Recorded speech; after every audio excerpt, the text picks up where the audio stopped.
Avoidants come back long before they speak. They return in silence first. You'll notice this shift before anything else, and it always starts quietly. They won't text you, they won't call you, and they definitely won't make any obvious move because that would require them to acknowledge feelings they've been running from. But suddenly, they're watching. They start showing up at the edges of your world, slipping into your digital space like ghosts who refuse to stay gone. You see their name in your story viewers after weeks of distance. You notice their online status aligning suspiciously with yours. Maybe they scroll back through your posts, liking something subtle or nothing at all, yet leaving unmistakable fingerprints in your notifications. To the untrained eye, this seems like nothing, but in the avoidant world, this is everything. Avoidants don't return through conversation, they return through observation. Their first step back into your orbit is to make sure the door is still open without actually approaching it. It's safer for them to watch you from afar, to study your behavior, to see if you've moved on or if you're still emotionally available. They want to feel your presence again, but they can't handle the pressure of being seen while doing it. So they watch quietly, repeatedly, intentionally. This silent monitoring is their emotional temperature check. They want to know if you're posting more confidently, if you're glowing, if you seem lighter without them. Oddly, your growth attracts them even more, but it also makes them nervous. They want to reconnect, but they're terrified they might no longer be needed, wanted, or welcomed. So they lurk at the edges, slipping in and out of your digital shadows, hoping you won't notice while secretly wanting you to. And here's the part most people don't realize: avoidants don't watch out of boredom or curiosity. They watch because they're reconnecting internally before they reconnect externally. This is the stage where they're remembering what you meant to them, processing what they lost, and realizing that the distance they created didn't actually give them relief. It gave them clarity. The absence didn't free them. It exposed how much they used your presence as emotional grounding. Another subtle giveaway is the pattern. Avoidants don't check once. They circle back. They appear and reappear, sometimes at odd hours when they're overthinking more than they're sleeping. These late night views or random online overlaps aren't coincidences. They're emotional impulses they can't suppress. Their longing breaks through their defenses, but only in ways that keep them protected from rejection. This stage is their reconnaissance mission. They want to feel close to you again, but only in a way that keeps them at a safe distance. They don't want to risk reaching out and being ignored, or worse, being met with the same silence they once gave you. So they stay where it feels safe behind screens, behind hesitations, behind the protective shield of distance. But make no mistake, for an avoidant, this is not casual. This is not random. This is not meaningless. Their quiet return begins here, in the shadows, in the silence, in the subtle ways they re enter your world without ever announcing their presence. They're too guarded to knock on the door, too prideful to admit they miss you, but too connected to stay away completely. So instead, they watch and hope you still feel them, even from a distance. Avoidants never dive in, they dip a toe into your life to see if the water is safe. After they've spent enough time watching you from a distance, their next move is subtle, almost comically small compared to the emotional weight behind it. Avoidants don't reappear with a grand gesture or a vulnerable confession. Their pride and their fears won't let them. Instead, they use the safest method they know: low risk contact, the kind of contact that gives them an escape route, a way to pretend the interaction meant nothing if they sense even a hint of rejection. It's strategic, calculated, and perfectly designed to protect them from the vulnerability they're desperately trying to avoid. It usually starts with something tiny: a random meme, a funny TikTok, a post they think will make you smile. They'll send it casually, as if they just stumbled across it and instantly thought of you. But that's the lie avoidants tell themselves. The truth is, they hovered over the send button longer than you'd ever imagine. They rehearsed the message. They overthought the timing. They debated whether it would come off as too intentional, and when they finally send it, they pretend not to care, even though they're already waiting for your response with a quiet, guarded hope. Sometimes it's even smaller than that: a like on an old post, a comment that carries no emotional weight, a "hey, hope you're doing well" text that they frame as polite, friendly, harmless. But underneath that simplicity is a deeper motive. They want to check your temperature. Are you still open to them? Are you still warm, or have you pulled back your energy, the same way they once pulled back theirs? They need to know if you're still reachable before they risk any real emotional exposure. Low risk contact is the avoidance safety net. If you respond positively, they'll breathe a silent sigh of relief. They'll never admit to. If you don't respond at all, they can retreat into their shell and pretend it didn't matter. But trust this, it mattered. It mattered enough for them to break their silence, even in the smallest possible way. What's interesting about avoidance is that the content of the message rarely matches the emotional intent behind it. A meme may look like a joke, but for them, it's a peace offering. A casual hey may seem neutral, but for them, it's a confession that they've been thinking about you. They choose messages with no emotional demand because they cannot bear the thought of putting their heart on the line. So they wrap their feelings in humor, politeness, or simplicity, anything that allows them to stay hidden while reaching out. This stage also reveals how much internal work they've been doing. Avoidance tests the waters when their loneliness, longing, or guilt starts outweighing their fear. They've replayed old memories, felt the sting of your absence, remembered the comfort of your presence, and finally reached a point where staying silent feels worse than risking minimal contact. But they still need control. That's why their first move is small, reversible, and easy to deny. You may also notice a pattern in their timing. They often reach out when they sense you're pulling away, healing, or glowing without their involvement. Avoidants are hyper aware of energetic shifts. The moment they feel you're no longer emotionally available, something inside them panics. Their fear of engulfment fades, and their fear of losing you becomes louder. That's when the meme arrives. That's when the hey pops up. That's when the random like on your posts suddenly appears after weeks or months of silence. This form of contact is their emotional compromise, the closest they can get to vulnerability without crossing the line that terrifies them. It's communication designed to protect them, not to deceive you. They genuinely want to reconnect, but they want to do it in a way that won't expose their heart. They're scared of being rejected, humiliated, or punished for their distance. So they move carefully, inching toward you with gestures small enough to retreat from. And yet, despite its subtlety, the stage is significant. Low-risk contact is the bridge between their silent observation and their emotional re-entry. It's their way of saying, I'm thinking about you, without having to feel the full weight of those words. If you respond gently, they inch closer. If you respond warmly, they open a little more. If you respond neutrally, they wait and try again. And if you don't respond at all, they feel it deeply, even if they go quiet. This step may look like nothing, but it's actually the moment their walls start cracking. The quiet comeback becomes real the moment they risk even a tiny piece of themselves. For an avoidant, that tiny message is not tiny at all. It's a confession wrapped in casualness, a longing disguised as a joke, and a test they're terrified to fail. This is how they return. Without admitting, they're returning. The moment they start asking questions again, that's when the comeback has already begun. This is the stage most people never see coming because avoidants are famous for one thing: distance. They pull away, they shut down, they detach, they pretend not to care, they act like silence is their native language. But then something happens that completely disrupts their pattern. They start getting curious about you again. And for an avoidant, curiosity is not a small thing. It's an emotional alarm bell. It means their internal walls are shifting, melting, or cracking in ways they don't fully understand. Avoidants do not ask questions casually. They don't check in just to be polite.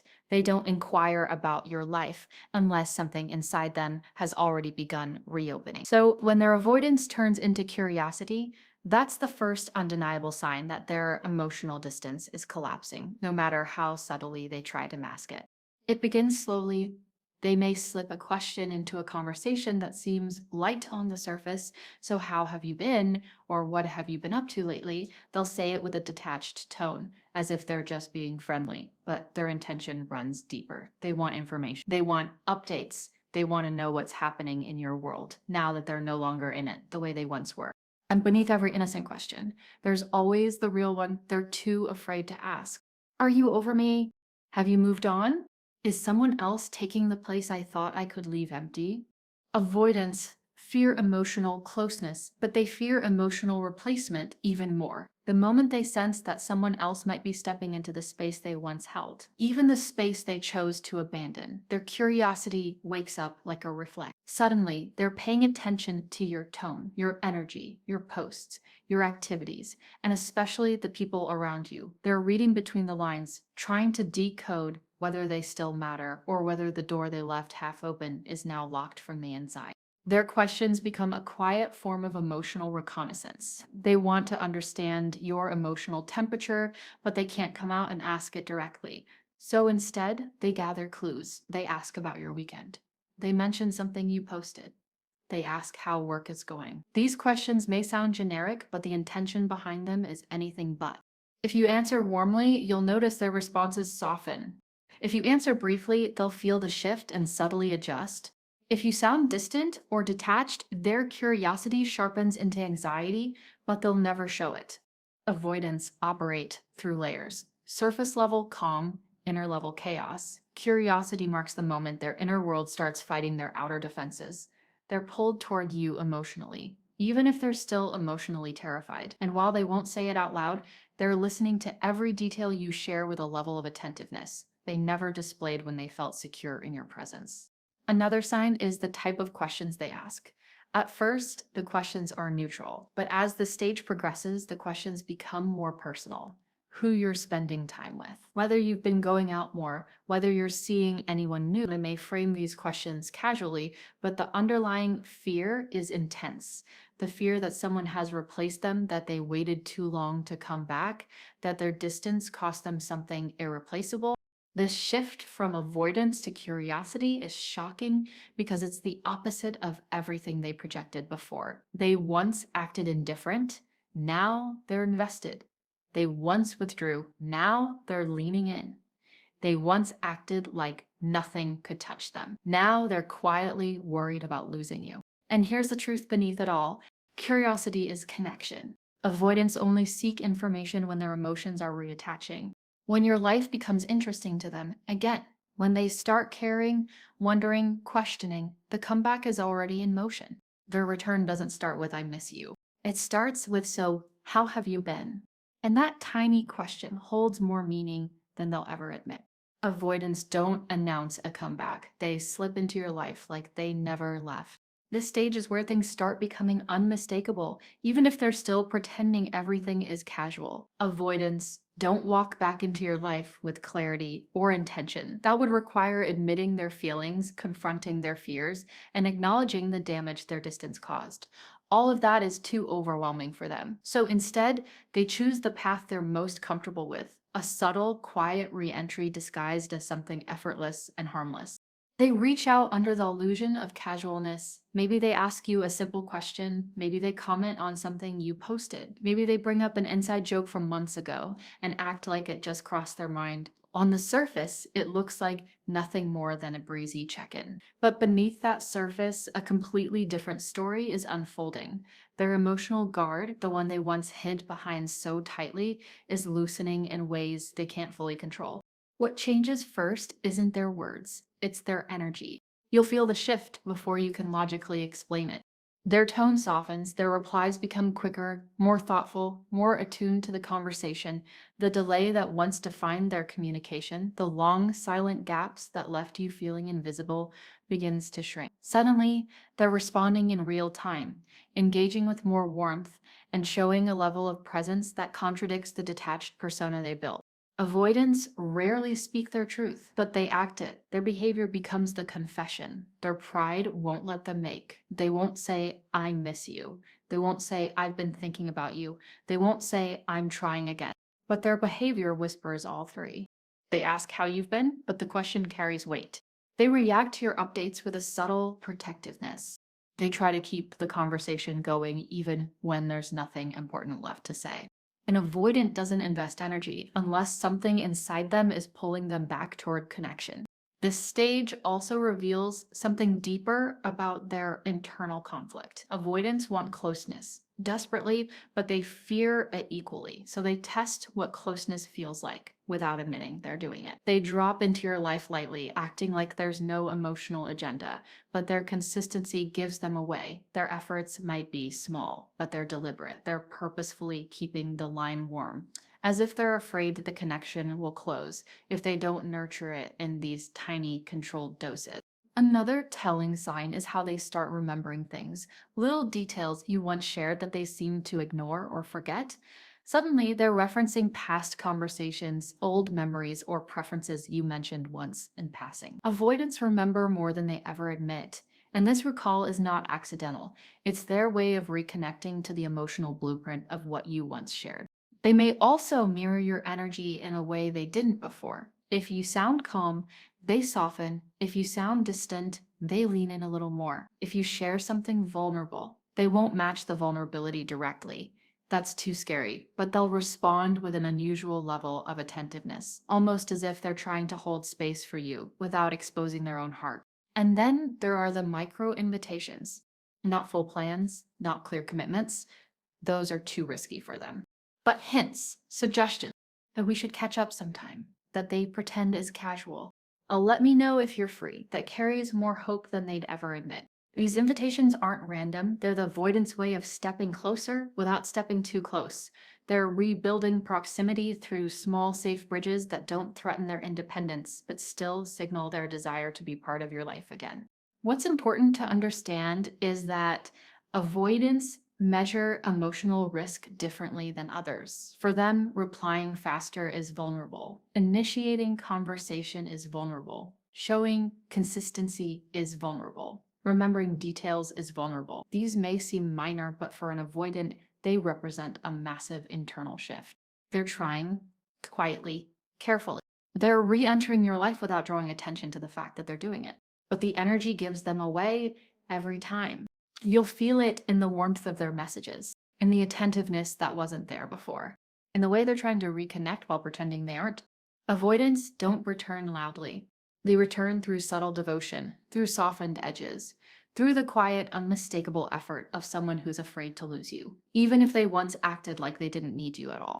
An avoidance return is never loud, but their vulnerability is.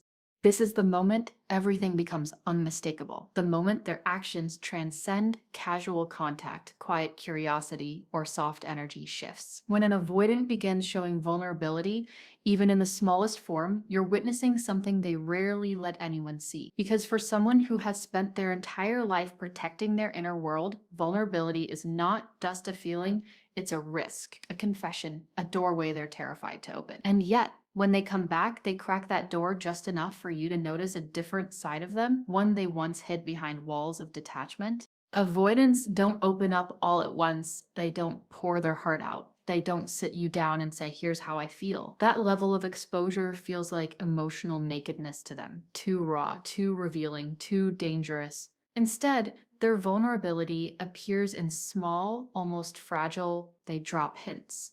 They share something personal but quickly mask it with humor. They mention a worry, they admit a mistake, they reveal a fear. These micro vulnerabilities might seem tiny from the outside, but from their perspective, each one is monumental. When an avoidant begins showing you these pieces of themselves, understand that it isn't random. It's intentional. It's their way of saying, I trust you without having to use the words. And trust for them is not casual. It's earned. It's rare. It's one of the deepest signs of emotional reattachment they're capable of giving. One of the first clues is when they share a worry, something small, like stress at work, family tension, or feeling overwhelmed. Avoidants typically handle their issues privately, refusing to burden anyone or reveal their internal struggles. But when they start letting you see glimpses of their inner chaos, that means you've crossed into a place most people never reach, the emotional space behind their defenses. Another sign is when they admit to something, not dramatic, but meaningful. Maybe they confess they misunderstood something. Maybe they say they reacted poorly. Maybe they acknowledge the distance they created. Avoidants rarely take responsibility. Outwardly, accountability makes them feel exposed. So when they start admitting mistakes, even lightly, it's a sign they're not just returning, they're trying. You may also notice them remembering moments they'd previously brushed off. They'll bring up something you once told them or acknowledge how their silence affected you in the past, even if they phrase it softly. They won't say, I regret hurting you, but they might say, I know I disappeared last time. I just had a lot going on. And for an avoidant, that subtle reflection is a confession, the closest they can get without collapsing under the weight of vulnerability. Their emotional armor softens in other ways too. They might ask for your opinion about something personal. They might share a dream or a fear. They might show uncertainty, which they usually hide fiercely to maintain control. These little cracks in their self-protective shell aren't random. They're clues that their emotional avoidance is shifting into emotional engagement. It's their way of walking toward connection without running from themselves. You'll also notice this stage in how they talk to you. Their tone becomes more genuine, less guarded. They listen more closely. They reply more thoughtfully. They share more honestly. They may even let emotions slip into their voice, their messages, or their presence, something they kept tightly locked before. Their vulnerability becomes the place where their returning heart reveals itself.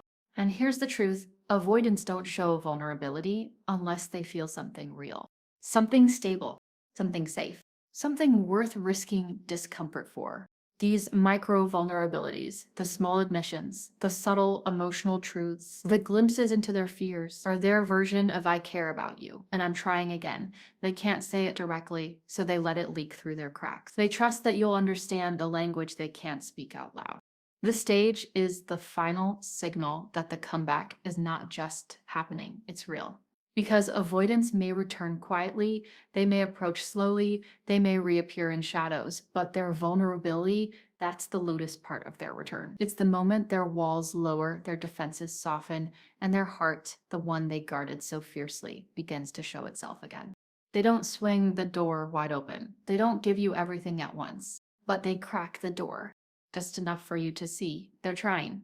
Every avoidant comeback follows a rhythm, quiet, slow, cautious, and deeply emotional beneath the surface. You'll never get fireworks, dramatic confessions, or sweeping gestures. What you get instead is something far more subtle and far more honest. Avoidants return the only way they know how, in whispers, not declarations, in energy, not promises, in small openings, not grand entrances. And if you've watched these 5 stages unfold, the distant watching, the low-risk contact, the growing curiosity, the casual re-entry, and finally, the vulnerability they once ran from, then you've witnessed the full arc of an avoidant returning. But here's the part most people miss. An avoidant doesn't come back because they suddenly became secure, healed, or ready. They come back because something in you created a kind of emotional gravity they couldn't escape. Your growth, your silence, your stability, your energy, it all shifted the dynamic in ways they never expected. When you stopped chasing, they had to face themselves. When you stopped proving your worth, they had to confront their fear. When you stepped back, they had to step in. Every stage of their return is a balancing act between 2 forces inside them: the fear of being close and the fear of losing you. At first, the fear of closeness wins. That's when they pull away, shut down, or choose distance over connection. But over time, the fear of losing someone who made them feel understood, supported, and emotionally safe becomes louder than the fear of vulnerability. And that's when the shift happens slowly, quietly, but unmistakably. The truth is, avoidants don't come back to everyone. They don't revisit every relationship. They don't reopen every door. And they definitely don't show vulnerability to people who only mattered on the surface. If they return to you in any form, it means something in that connection impacted them in a way they cannot replicate or replace. Not with distractions, not with someone new, not with silence, not with distance. Avoidants often realize the value of connection after they lose the comfort of your presence. And that realization doesn't come with a big emotional breakthrough. It comes with small shifts that accumulate over time. The late night story views, the random meme, the curious questions, the softened tone, the tiny cracks in their emotional armor. These are the breadcrumbs they leave because it's the only way they know how to walk back without feeling exposed. But here is the most important part of this entire script. Their return is not your responsibility. It's your choice. You decide whether their slow reentry meets your standards. You decide whether their energy aligns with what you deserve. You decide whether their vulnerability is enough or if it's simply too late. Just because they're coming back doesn't mean you have to accept them. Just because they're softening doesn't mean you have to shrink yourself again. Just because they've changed doesn't mean they've changed enough. Your growth is what shifted this dynamic in the first place. Your boundaries, your silence, your healing, those are the forces that revealed their attachment wounds, not your efforts to fix or chase them. And if they return, the question becomes, are they returning to the old version of you? Or are they meeting the new one? Because here's the truth, avoidance never admit. The moment you chose yourself is the moment they started choosing you. So as you watch these signs unfold, stay aligned with the version of you that learned how to let go, how to grow, and how to rise. Don't dim your light to make their return easier. Don't shrink your standards to make their effort seem bigger. And don't lose yourself in the hope of what could. If they truly want back in, their actions will show it. Consistently, clearly, calmly. And if they don't, then your evolution was never meant to be met with their stagnation. Remember, an avoidance comeback may be quiet, but your value isn't. Your worth doesn't whisper, it echoes.